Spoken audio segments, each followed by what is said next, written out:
Considérons maintenant le programme 105, qui regroupe les moyens de l'action diplomatique de la France.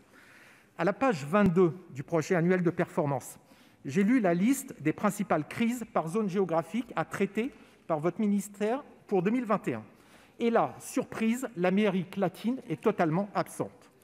Une crise humanitaire au Venezuela se déroule à 1 heure d'avion de la Guyane française qui déstabilise tout le continent. Elle n'est pas même mentionnée.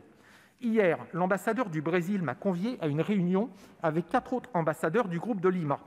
Ces diplomates souhaitaient célébrer le premier anniversaire de l'adoption de la résolution sur le Venezuela que j'ai présentée pour le groupe Union centriste. Ils ont voulu ainsi saluer l'action du Sénat, confortée par le soutien sans faille sur le sujet du président Larcher et du président Cambon.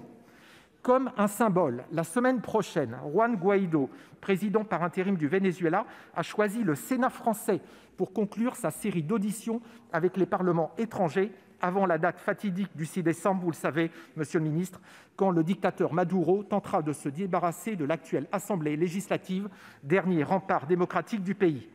Et je ne parle pas des enjeux économiques. Pour preuve, la France a investi plus de 37 milliards d'euros au Brésil, qui a la plus grande frontière terrestre avec notre pays, soit plus que les 31 milliards d'euros investis en Chine.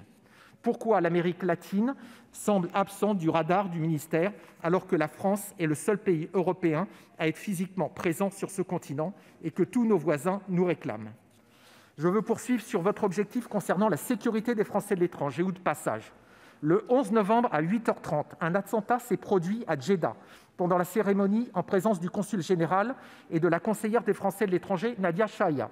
Dès 9h12, les citoyens américains résidant en Arabie Saoudite étaient informés par un message WhatsApp. La communication officielle de la France est intervenue, elle, à 12h33, tandis que l'information tournait déjà en boucle dans les médias. Le 2 novembre dernier, j'ai demandé à Jean-Baptiste Lemoyne que le processus de communication de crise soit formalisé et que nos élus fassent l'objet d'une information spécifique. En effet, lorsque le ministère délivre une information anxiogène, c'est vers eux que nos compatriotes se tournent pour en savoir plus.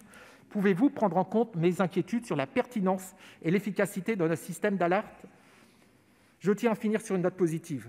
Nous sommes à 35 jours de la date fatidique du 31 décembre qui marque la fin de la période de transition dans le cadre du retrait du Royaume-Uni de l'Union européenne.